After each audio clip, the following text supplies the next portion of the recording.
Bismillahirrahmanirrahim. Assalamu alaikum wa rahmatullahi wa barakatuh. Pyari bachcho, I have already discussed what is acid, which is in chapter 5. So far the acid is concerned. On the base of taste, we can say acids are those substances having the sour taste, or we can say acids. An acid is a molecule ion capable of donating a proton.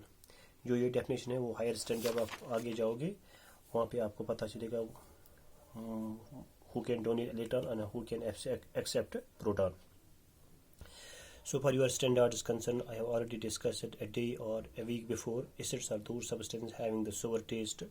There are so many fruits, or we can say there are so many eatable substances which are having the sour taste because they contain acids.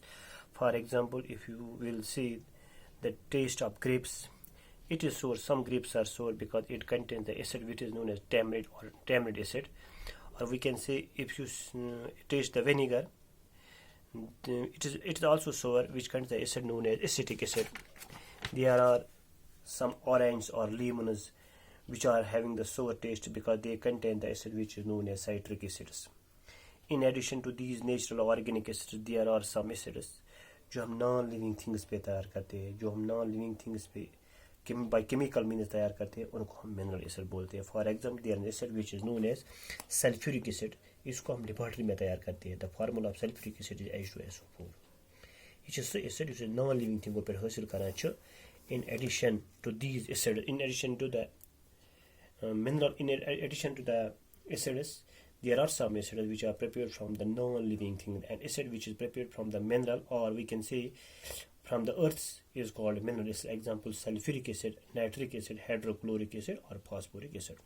Go acid over the sum as base.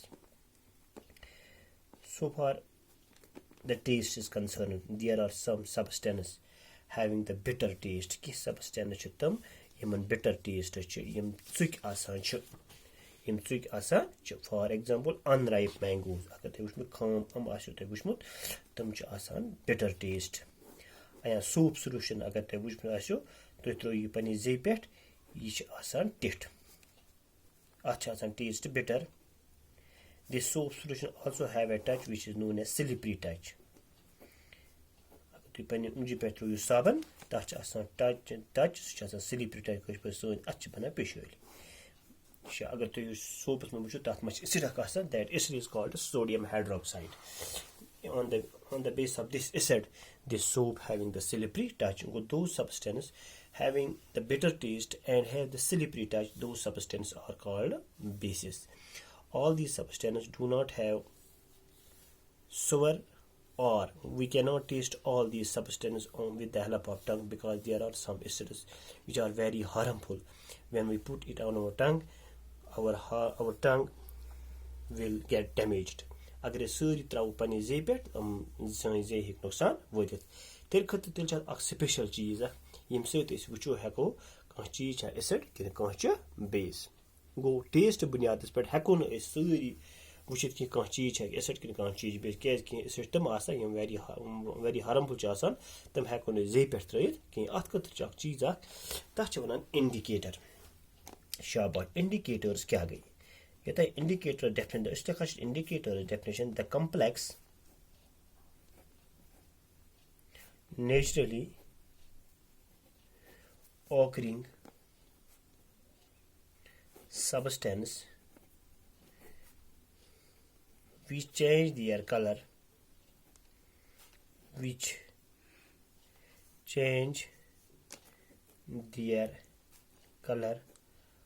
on coming in contact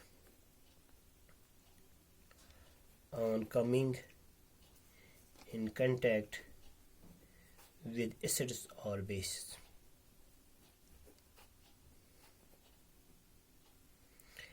किस substance यम naturally ऑकिंग छ, यम कुदरती बनियामत छ. दबा अगर तमन पे acid या base पे तमन से पन कलर गसान चेंज. गो टेस्ट किस बुनियाद पे हेको न कह चीज असल पे डिटेक्ट करित कि कह चीज छ एसिड किन कह छ बेस. अत खतर छ स्पेशल चीज कॉम्प्लेक्स नेचुरली ऑकिंग सबस्टेंस यथ इस वनान छ या से गो इंडिकेटर. इंडिकेटर गो सु चीज जुस पन कलर कर चेंज येल अत पे एसिड या बेस पे गो इंडिकेटर हावा चीज एसिड कि चीज बेस मिसाल के तौर पर इंडिकेटर ये वन लिटमस ये one litmus paper litmus red litmus paper ब्या ब्लू लिटमस पेपर मिसाल के तौर पेपर यह कागज वरुक इस litmus lichen plant lichen plant यम लीव्स दगान अत नेरान यह रंग पे त्रा कुन पेजस पे यह बना रेड लीव्स बे ब्लू लीव्स नेरान ब्लू कलर तो रेड लिटमस नेरान रेड कलर अगर कुन पेपरस पे त्रावान तथ बना रेड लिटमस पेपर ब्या one blue litmus paper red litmus paper तो ब्लू लिटमस पेपर हावा चीज एसिड कि चीज बेस गो लिटमस पेपर हावा चीज एसिड कि चीज बेस शाबाश